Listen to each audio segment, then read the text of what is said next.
In 1765, a Welsh artist made his way up one of Wales's highest and most rugged mountains.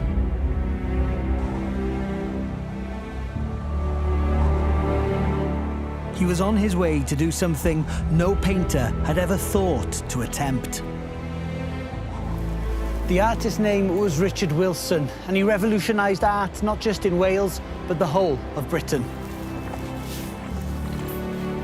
Working that day 2,000 feet above sea level, Richard Wilson created something unheard of.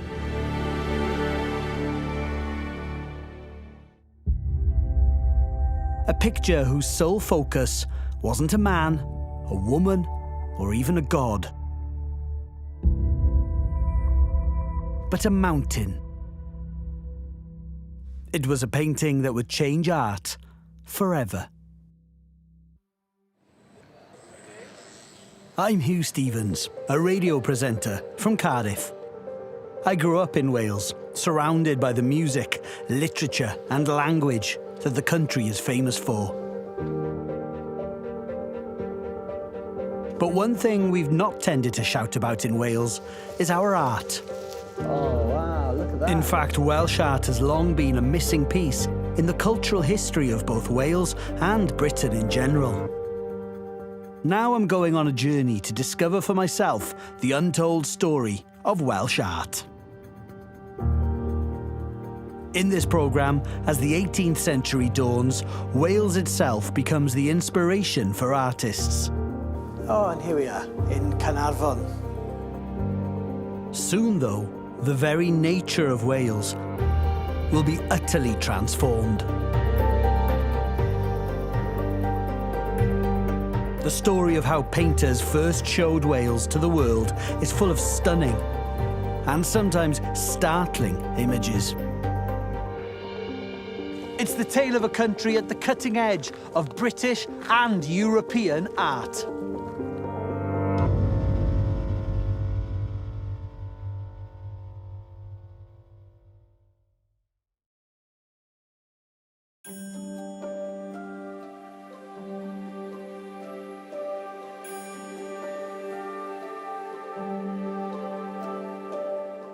The Welsh landscape is, to many people, the soul of the country. Mountains, coastline and valleys, a visual touchstone of Wales.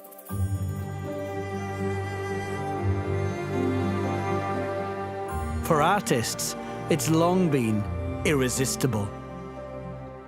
But the amazing story of how landscape art began in Wales isn't well known. In the 18th century, a series of painters working in Wales revolutionised the way we see, show, and understand the land.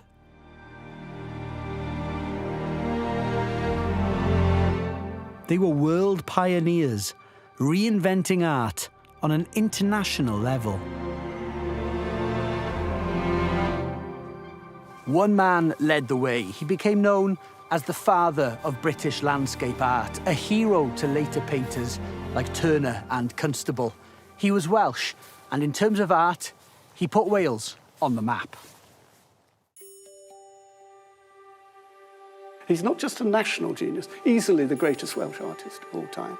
He's a major international figure. If there's no Wilson, there's no Constable, there's no Turner, in the end, there are no Impressionists either. I think he's that important.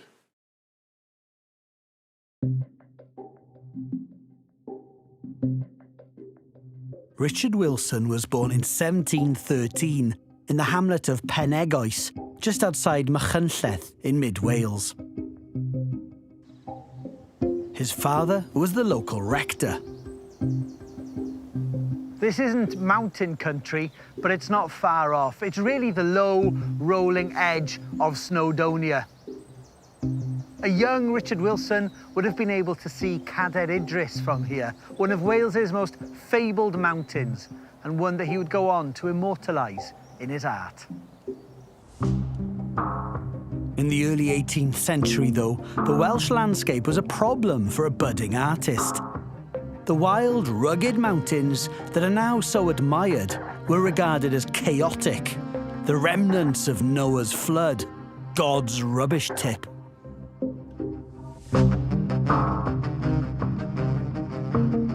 To be an artist, then, meant turning your back on Wales.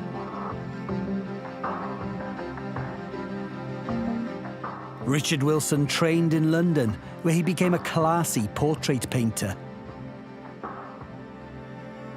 But it was in a very different city that he set about reinventing painting.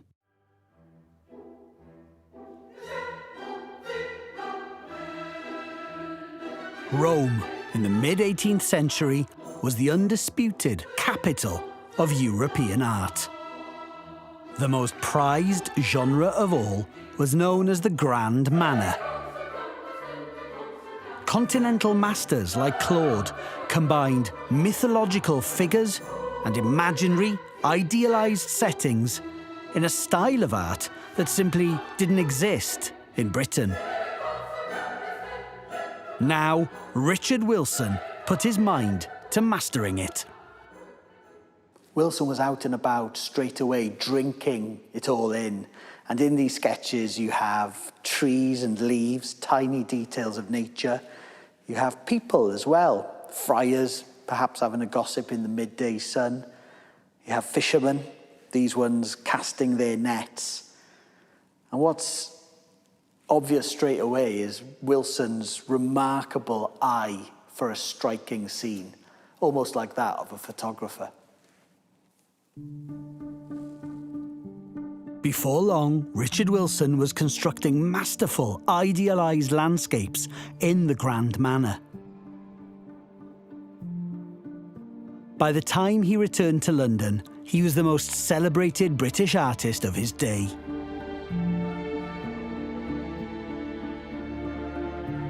One of his paintings sold to royalty, while a print of it made a profit of £2,000, more than a lifetime's wages.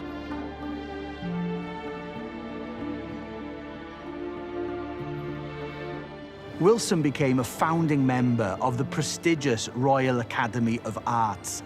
He was famous, a British artist who could beat the Europeans at their own game. It was all a very long way from Pen Egois.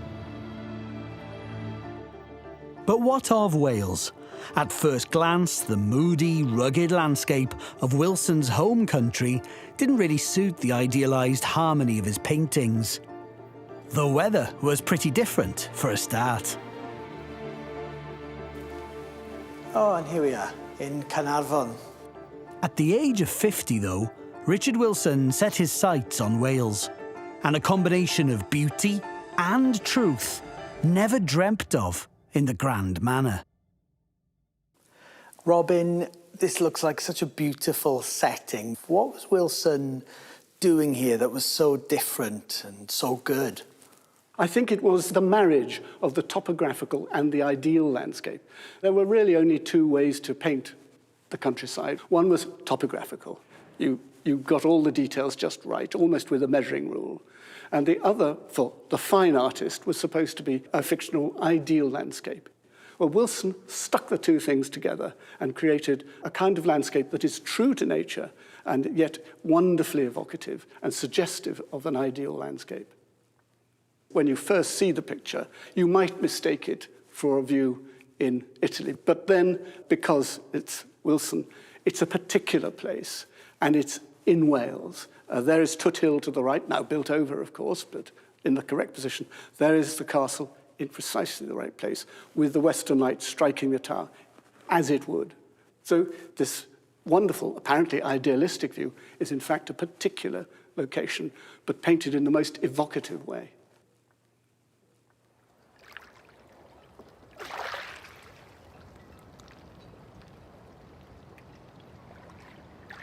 With paintings like Caernarfon Castle, Richard Wilson revolutionised landscape art in Wales. Now he turned his eyes towards the scenes of his childhood and a much bigger challenge: the mountains that artists had previously fled from in horror. The first thing to say when you look at a painting like Snowdon from Llyn Nantlle is how Italian it all looks. This is Wales on a particularly good day. But another thing to note is the accuracy of the painting. Wilson might well raise and lower a few peaks for dramatic effect, but there's no doubt that he stood right here 2.5 centuries ago, sketching this beautiful scene.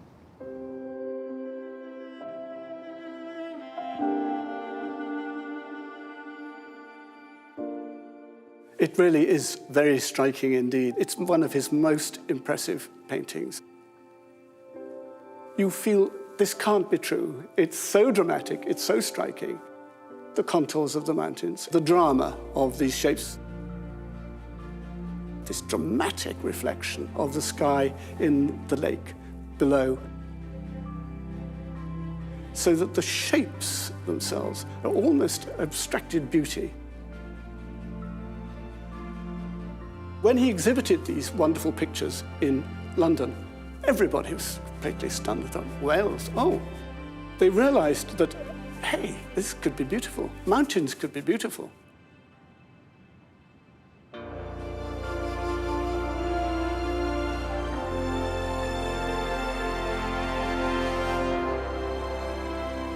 And that's the transforming eye and hand of Wilson.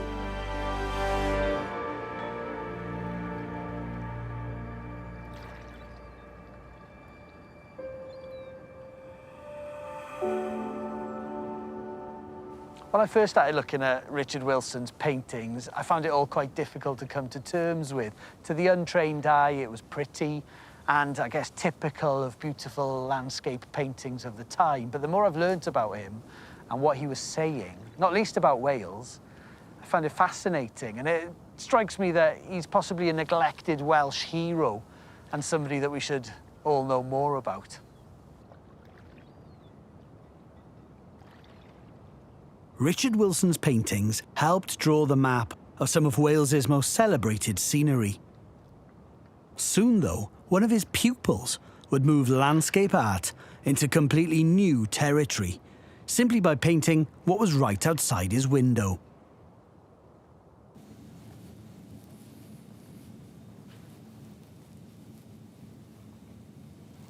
Now, coming up to this picture for the first time, when would you say it was painted? That flat, geometric quality, those muted colours, is cropped, almost like a photograph. It's an everyday, normal kind of view. To me, it looks very modern, maybe late 19th century, early 20th century, perhaps. It was, in fact, painted by a very talented and very modest Welshman from mid-Wales in 1782.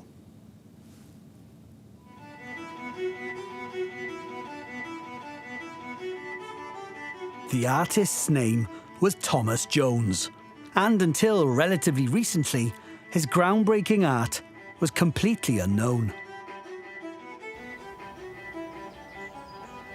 Thomas Jones grew up at Pencerrig, a fine house and estate near Builth Wells.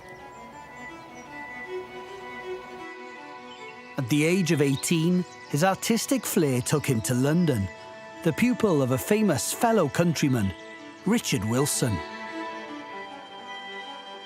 It's been said we know more about Thomas Jones than any other 18th century Welshman, and it's because of this book. These are Thomas Jones's memoirs.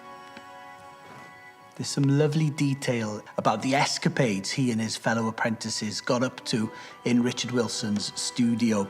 At times, it reads like a naughty schoolboy's diary, full of tales about bunking off and getting drunk and chasing girls. And in the book, Richard Wilson rebukes them, saying, "Gentlemen, this is not the way to rival Claude." After leaving Wilson's studio, Jones began to forge a career as a painter of fashionable Italianate landscapes.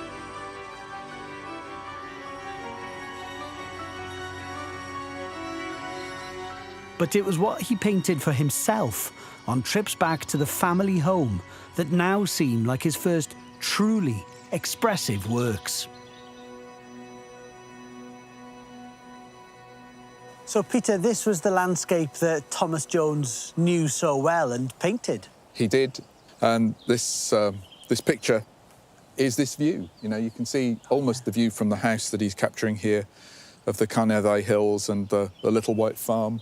That's where the big barns are now. And he's done it with extraordinary accuracy. You know, he knows every hedgerow in this landscape, and he's mapped it down from the real landscape into his painting. If you look at a painting like this one, there are so many differences from the paintings that would have been expected at the time. What Thomas Jones was doing in these pictures was actually something much more akin to what the Impressionists were doing a century later. He was looking at ordinary landscapes, ordinary places that meant a lot to him, but he wasn't trying to dress them up with mythological scenes or classical stories. He was capturing his enjoyment in the place and the view, making his own response in a really direct, straightforward way, which is almost unique at its time, really.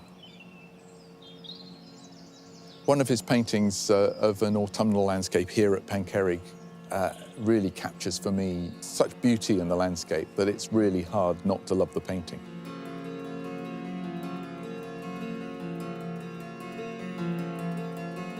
The mist rolling off these hills, caressing the tops of the hills.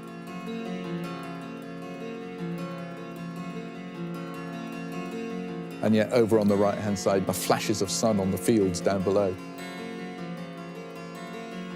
He's enjoying all those little details. It's sheer appreciation of the world that he lives in.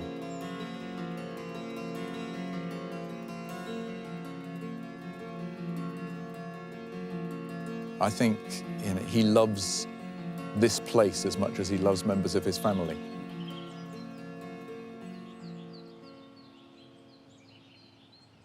For all his love of Penry, though, Thomas Jones's art was leading him elsewhere. In 1776, he realised a professional dream when he travelled to Italy.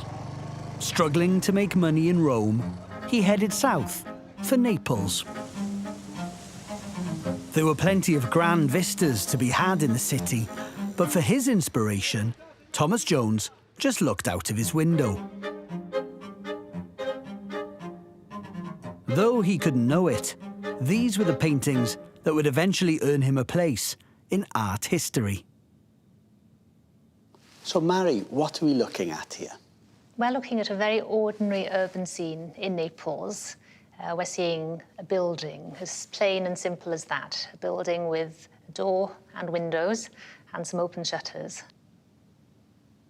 The detail here is extraordinary. Thomas Jones picks out details that maybe none of us would notice.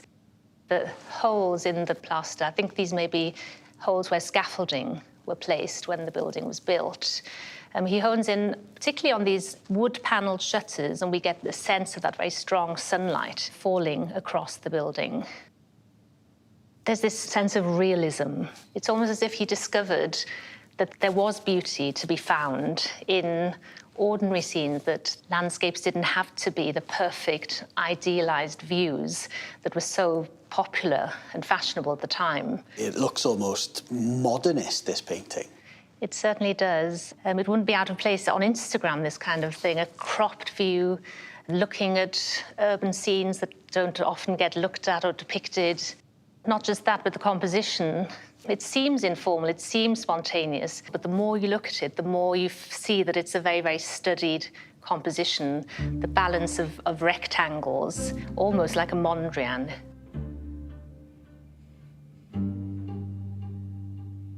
Thomas Jones painted around 50 scenes of everyday Naples, humble buildings with hints of the lives lived inside. All of these pictures remained completely unknown, passed down through generations of descendants until they emerged in the 1950s and were a revelation. These certainly weren't works made for sale. These were works he made for his own delectation, his own enjoyment. And they could almost be seen as a kind of exercise, an exercise in looking. He painted with such originality, and he looked at the world in a way that hadn't really been done by artists at that time. We see it in the work of the Impressionists in France in the later 19th century. But in the late 18th century, this was very, very unusual. He was certainly an artist who was ahead of his time.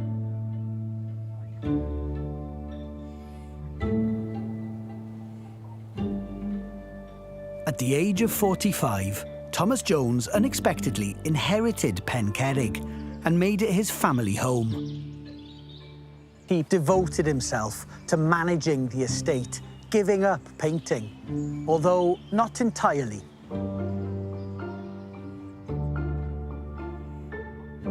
A series of late watercolours painted for his own pleasure show Pencerrig as a kind of Eden.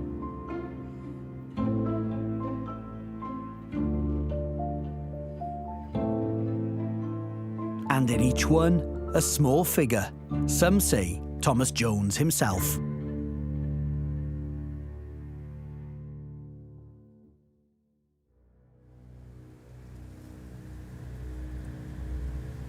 As the 18th century drew to a close, Wales was fast becoming a destination of choice for British landscape artists, cut off from Europe by the French Revolution.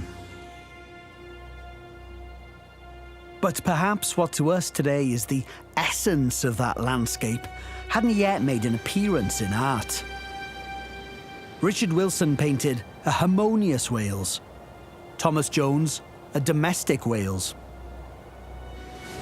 But nowhere was there a wild, untamed, awe-inspiring vision of the rugged coastline and high Welsh mountains. One young English artist would change this, responding with raw emotion to Wales's wildest places.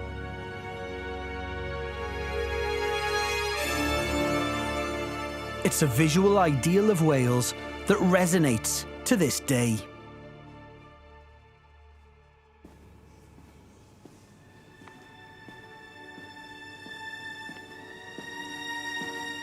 Joseph Mallord William Turner first came to Wales when he was just 17. He would go on to make 5 tours of the country, filling up dozens of sketchbooks with hundreds of wild and rugged Welsh scenes. And if he shaped the way we see Wales, then it's fair to say that Wales, in turn, shaped him. James Turner was clearly fascinated by Wales. Why was that, do you think? Well, I think it's important to think about why he started going to Wales in the first place. And this was in the 1790s while he was a teenager. And I think he is learning the language of topographical landscape. You really get that in this sketch of Llantony Abbey. He depicts this remote spot from a distance with the mountains looming behind, kind of dark and ominous. You see how that tree on the left is sticking up and it's leaning over like some kind of ghostly figure. And the abandoned abbey is nestled within that. It's very much like the setting from a horror story or something. Turner worked up his sketch of Llantony Abbey into a vivid and captivating watercolour.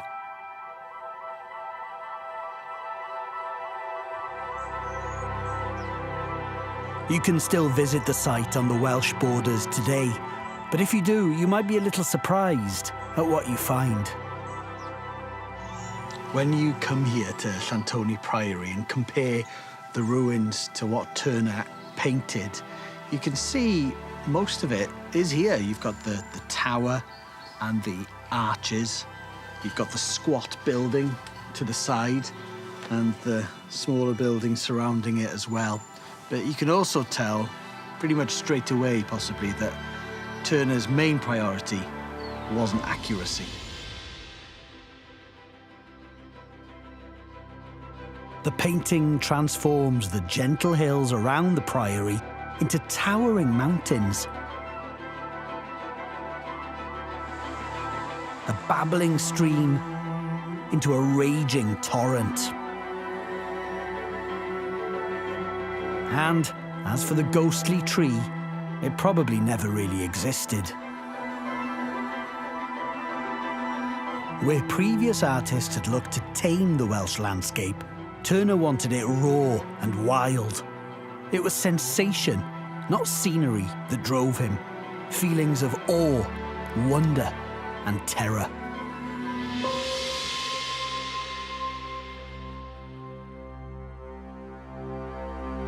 So if you want to see what Turner saw, you can come here to the Priory. If you want to understand how Turner felt, you need to look at the painting.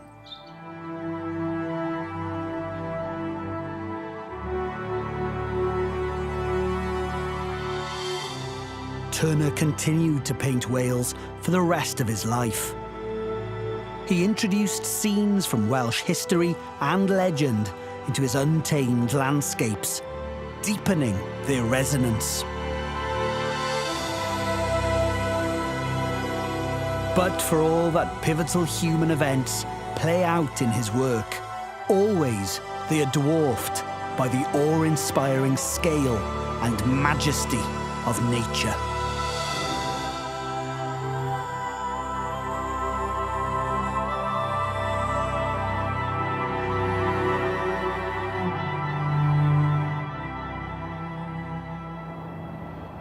Even though Turner wasn't Welsh, it's no exaggeration to say that more than anybody, he invented the Welsh landscape that we seek and celebrate today. Even now, we still see Wales through Turner's eyes.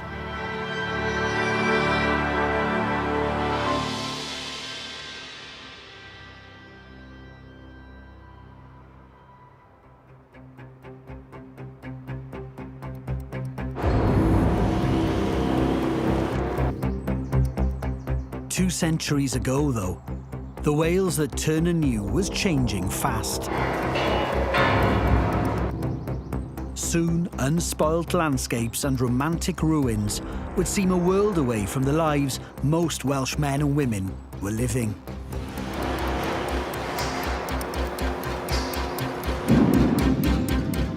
And who could be better placed to capture this new Wales than an artist who knew it from the inside?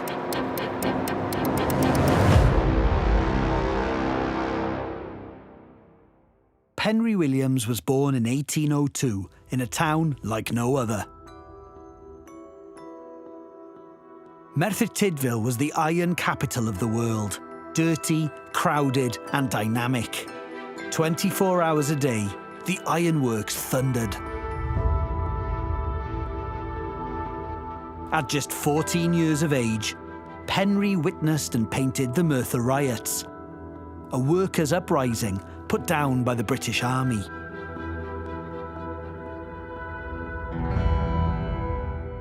Before long, this early artistic talent brought Penry to the attention of the Iron King of Merthyr, a man whose home really was his castle.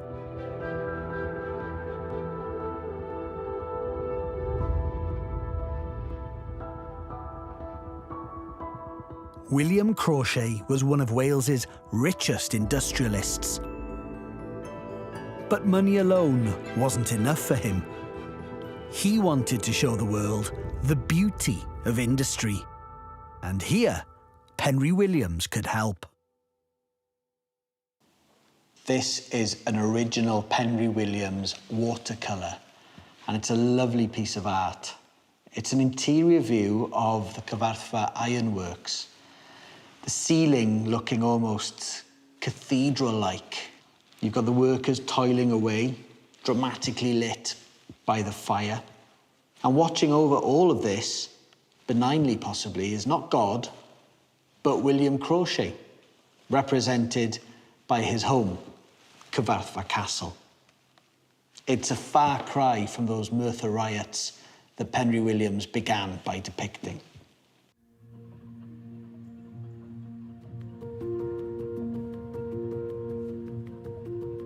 These images show the magnitude of what was being created in Merthyr.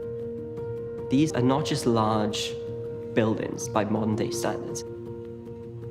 These would have been the largest structures that the populace had ever seen before, dominating the landscape in every sense, from the smoke billowing out the top to the 50-foot height of the blast furnaces and stacks. 」 . 」 . 」 . 」 . 」 . 」 . 」 . 」 . 」 . 」 . 」 . 」 . 」 . 」 . 」 . 」 . 」 . 」 . 」 . 」 . 」 . 」 . 」 . 」 . 」 . 」 . 」 . 」 . 」What you really see within these works, even within this harsh industrial landscape, is this elegance that's being created. You see circular windows, you see ornamented beams. This isn't haphazard. This has been well thought out, showcasing really what was happening during Merthyr Tydfil. And the fact that the ironmasters themselves, it's not just about making money, but it's a source of pride. Penry Williams painted many impressive industrial scenes for William Crawshay. But perhaps what's most important in his work aren't the imposing buildings that his employer was so proud of. It's the ordinary working people within them. Penry Williams is a product of early 19th century Merthyr. He would have personally known the people that he is capturing within these places of work.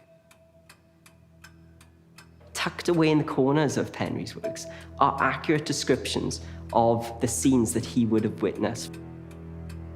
From the rolling mills going at over 50 miles an hour with the catchers placed either side. The fact that the puddlers who are puddling the iron, refine it, are not working in isolation, but have apprentices assist them with their work. That can be seen in it. Capturing the toil and hardship that comes with heavy industry marks a huge shift. What Penry ended up creating within these are almost a documentary evidence of that.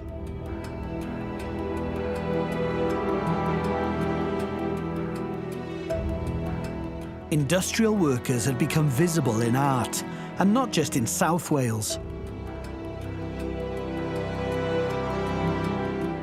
In northwest Wales, the workers of Penryn, the largest slate quarry in the world, teem over a huge painting like ants.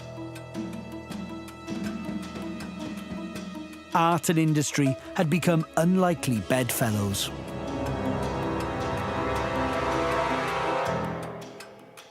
But one vital piece of the jigsaw was still missing.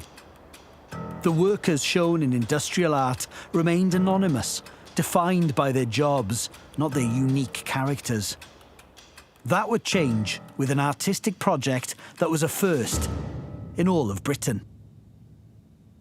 So Mel, we've got an amazing collection of paintings here. Who are we looking at? Right, well, we're looking at a group of industrial workers who worked for the Crawshay family in around about the 1830s. This is just a selection you can see here. We've got 16 in total. So tell us a little about these characters. Who have we got here? Well, this is David Davis, and he was a cinder filler. He's got a shovel here to shovel the cinders, and we see the background. There's a fire burning away. Thomas Euston here, who's the lodge keeper, who's an elderly gentleman. He's hunched over, he has a walking stick, he's got layers of clothes on and a bent hat, but he's got such a twinkle in his eye. He looks as though he's lived life and got lots of stories to tell, and he's got a real kind of sense of humour, I think. We also have here the roller. He has this very sort of, almost a kind of placid, chilled expression on his face, despite the fact that he was doing really intense, hard work here.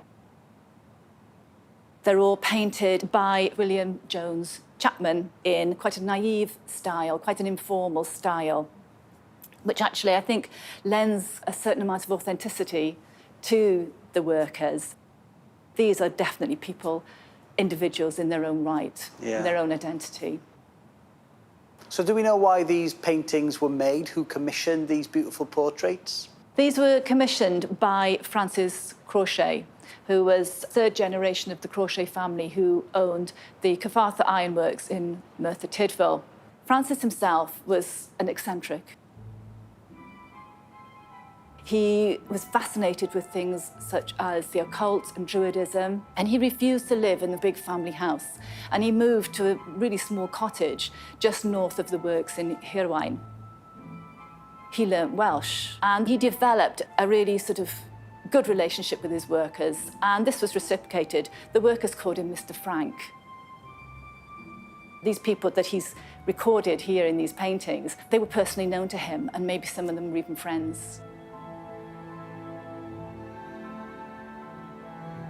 How unusual was it then for ordinary working people to be painted like this? It was very unusual, which is why these works are really quite special.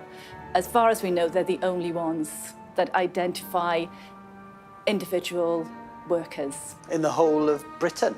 As far as we know, yes, and I definitely think they should be more widely recognised. And who knows, I mean, there could be relatives of these individuals today who don't know of their ancestry or their relatives pictured here.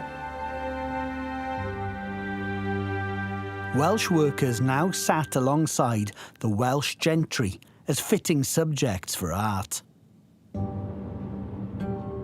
And as the 19th century progressed, another class of people would join them, along with a new kind of artist.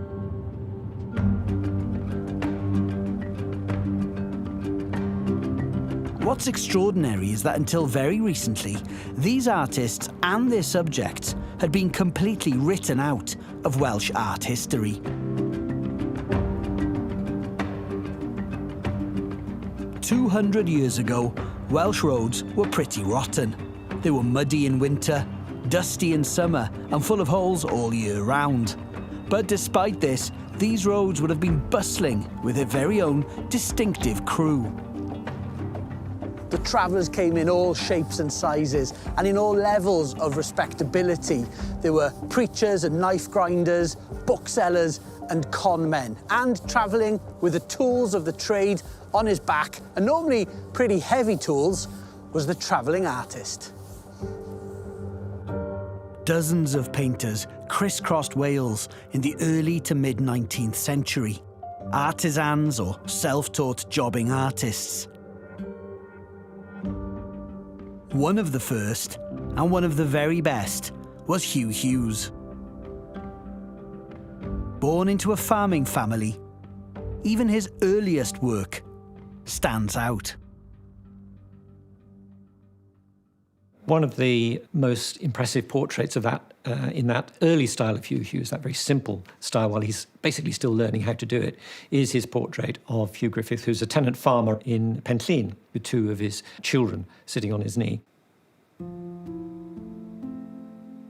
The Hugh Griffith portrait is really a classic piece of artisan portraiture, very simple, very forthright, lovely clear colours, simply stated, and very unfussy and unpretentious.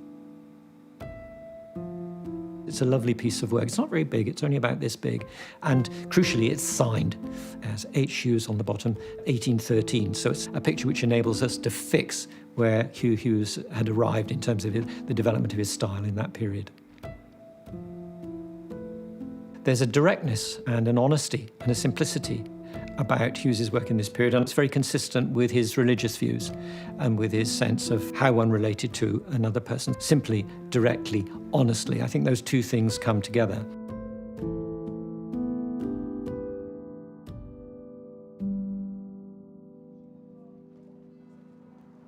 For all Huw Hughes' skill, though, making a living as an artisan artist was tough.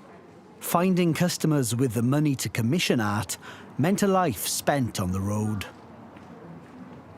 All over Wales, from Swansea to Haverfordwest to Carmarthen, Huw Hughes would pitch up and ply his trade. He painted serious business people, solicitors, doctors, lawyers and ministers, the kind of prosperous people who wanted art that suited their status and reflected their values.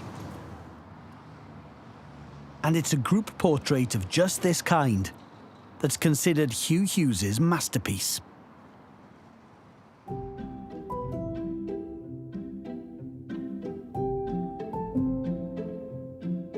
The portrait of the family of John Evans at breakfast is, I think, the most significant painting, certainly of the first half of the 19th century in Wales, because it is so rich, so layered and so dense and so full of symbolism. It's a picture which you can read like a book. We're in the morning, the newspaper has just arrived. And the newspaper is the really significant thing, because John Evans was the printer, publisher of the Carmarthen Journal, which was the local newspaper. And newspapers to Hughes were the fundamental way of improving the nation. They spread knowledge of the contemporary world to the ordinary people. A second important thing is that it is Mrs. Evans who is right in the middle of the picture, rather than John Evans, the printer. And she's not only right in the middle, she's exactly in the middle, because if you measure right across the picture and divide it by half, it comes right on the point of her nose. And what she represents is the centrality of the mother, the idea of the mother as the central pillar of the Christian family life. If you look very carefully, she has a hair lip. And Hughes has painted that very carefully, and that's very much to do with this, what I suppose we would call the Protestant ethic in a way of absolute realism. That is how God had presented Mrs. Evans on this earth, and it would have been the sin of pride if he tried to obscure that fact. It's a picture which is almost written like a text, and Hughes, I'm sure, deliberately painted that picture with the intention of creating an icon of the middle class.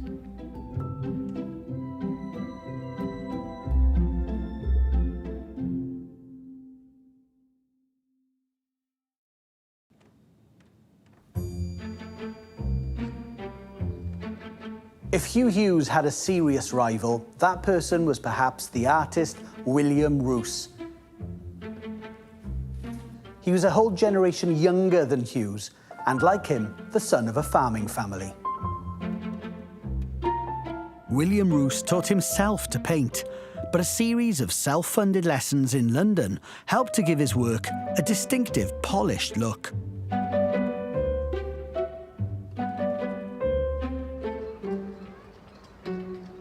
Like all self-taught jobbing artists, Roos had to travel to earn a living. One happy hunting ground was Carnarvon, where he would set up shop every few years. I really like the story of when William Roos and Huw Hughes' paths crossed here in Carnarvon. It was the mid-1830s. Carnarvon, a booming town with plenty of work to be had. And Roos, fortuitously, found himself living next door to one of the most prominent Welshmen of his day, Christmas Evans, and he saw a business opportunity. Evans was a charismatic and very distinctive Baptist preacher. Blinded in one eye in a youthful brawl, he was unmistakable and famous. Roos offered to paint Evans's portrait with a view to having it engraved and making some decent money selling prints.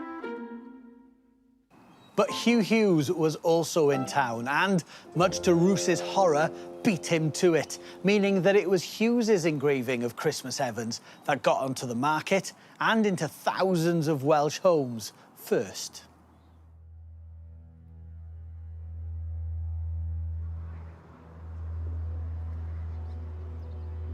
For Roos and Hughes, though, there would be no happy ending. In 1848, Hugh Griffith, the farmer painted by Huw Hughes 35 years earlier, posed for another portrait. It was a sign of the times. Photography was rapidly replacing painting as the favoured means of capturing a likeness. The era of the artisan painter in Wales was over. Huw Hughes and William Roos, rivals in life, ended their days alike, in poverty and obscurity.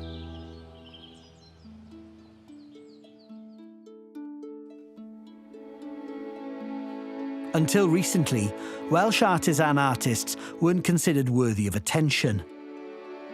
Much of their work has simply been thrown in skips, and much more is still out there, waiting to be discovered.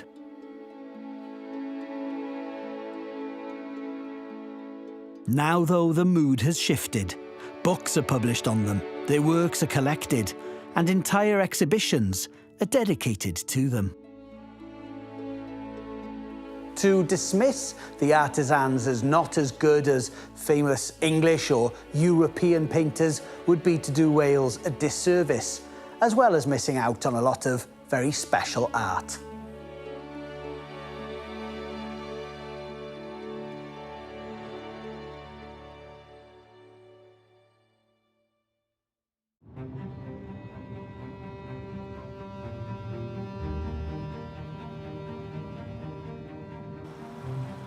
The 19th century progressed, and throughout Britain, industrial cities grew. With them grew pollution, overcrowding, and fears of moral decline. Where earlier artists had looked to the Welsh landscape for sensation and history, they now came in search of purity, peace, and in some cases, a place to live as well as work.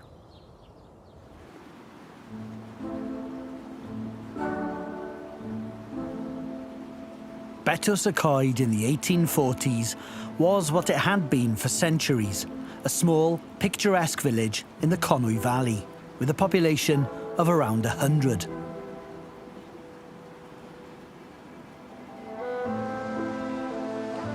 It had one shop, a cottage selling a few items through a window,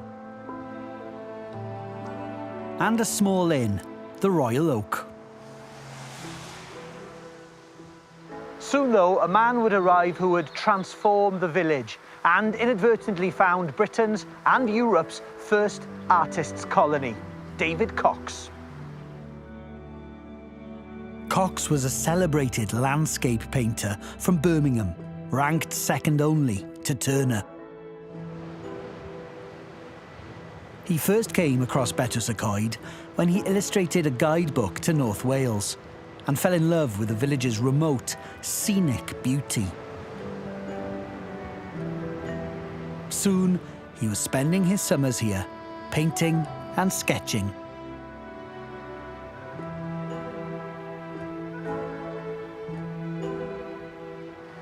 Within a few short years, and through a combination of the guidebook's popularity and Cox's fame, hordes of artists came to Betws y Coed, some of them staying for good.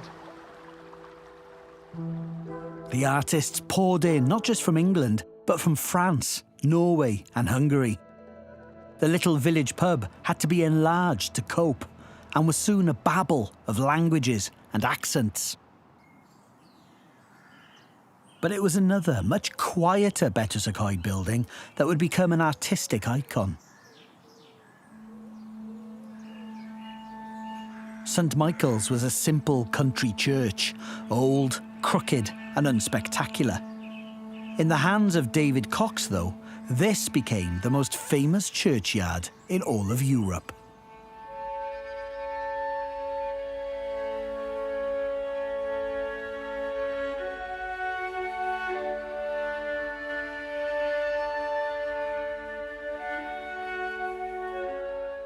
What we see here is a funeral.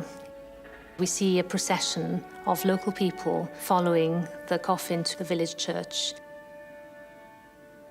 It's the funeral of a local girl, the daughter of the landlord of the Royal Oak Inn, where the artist David Cox stayed on his visits to North Wales.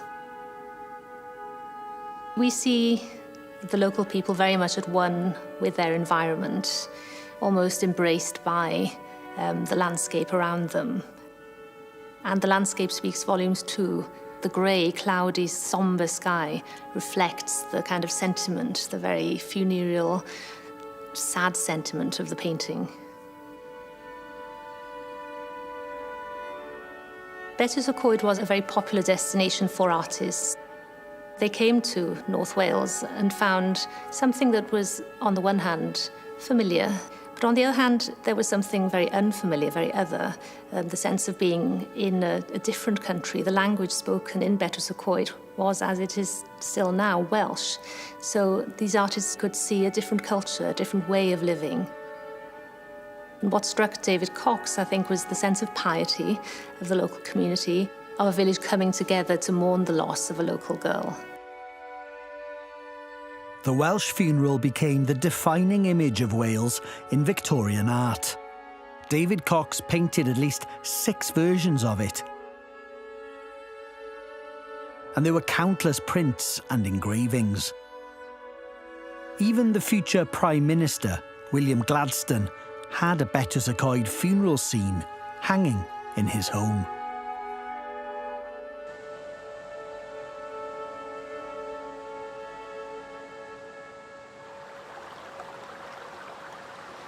If David Cox was the founder of the colony, perhaps its single most important member was Henry Clarence Waite. Waite arrived at Bettws in 1851 and, unlike many of the other artists, settled here permanently, even marrying a local woman. His commitment to the village was matched only by the radicalism with which he portrayed it. Waite chose conventional subject matter, but was adventurous artistically.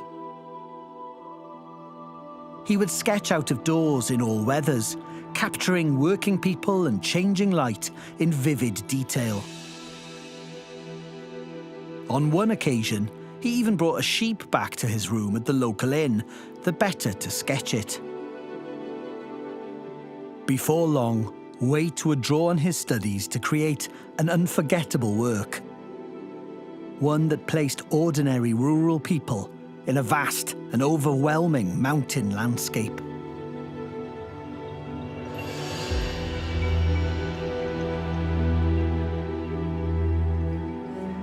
To the cold earth was Waite's vision of a Welsh funeral, but it couldn't be more different from David Cox's. What we see is a final journey, perhaps that of a shepherd, carried in a coffin from his mountain cottage to a graveyard in the valley below. But the scale and extremity of the landscape gives the scene a bleak, almost apocalyptic atmosphere. It marked a distinct change in mood for art in the village.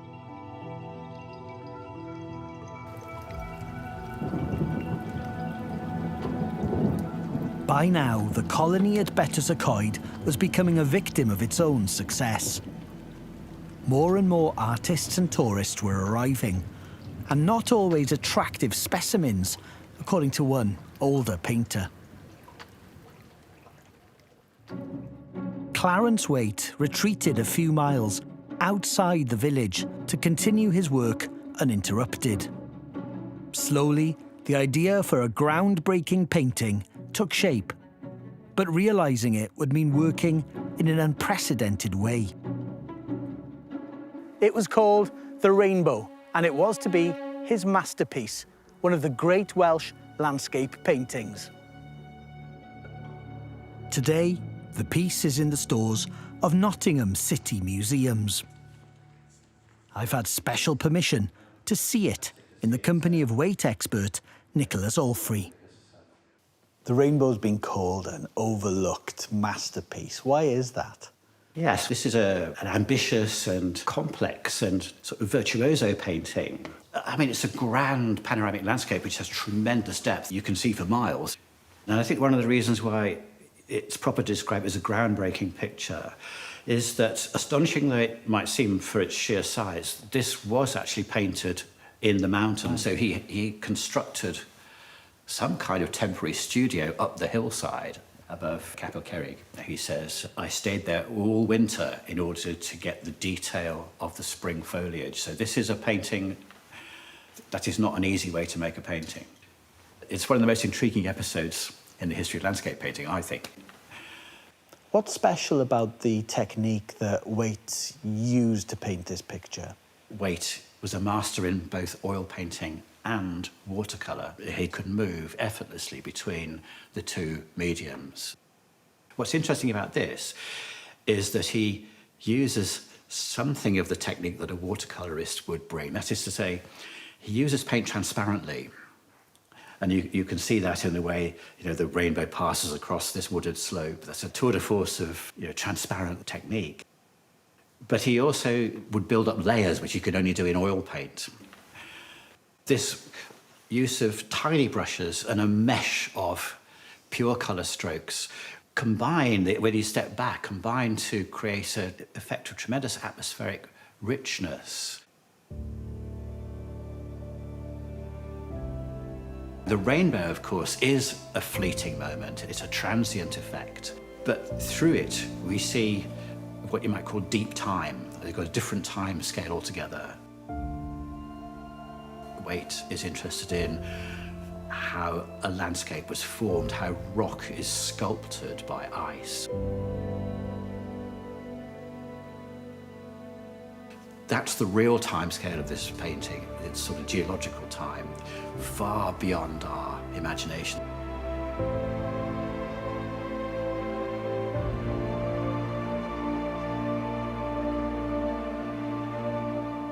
So the rainbow is fleeting, human life is fleeting.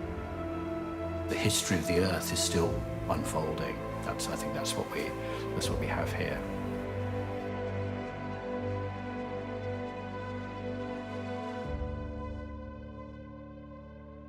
The rainbow was exhibited at Manchester's Academy of Fine Arts in 1862 to great acclaim.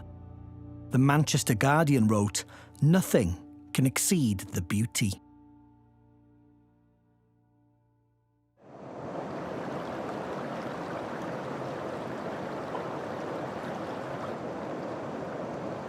Clarence Waite carried on painting Wales for many years to come, but the Betws colony slowly wound down. It would have a lasting legacy, though.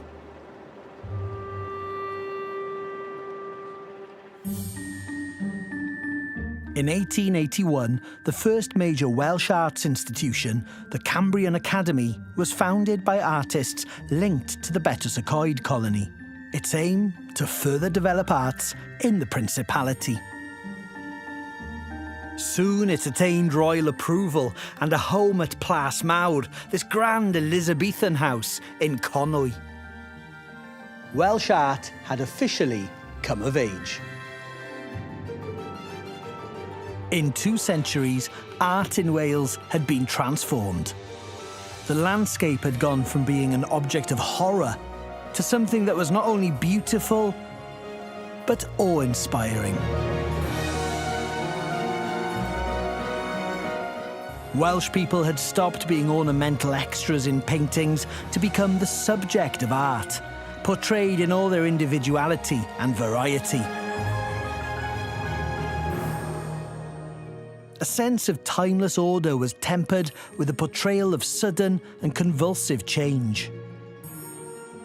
And Welsh artists could now train, exhibit, and earn a living in Wales.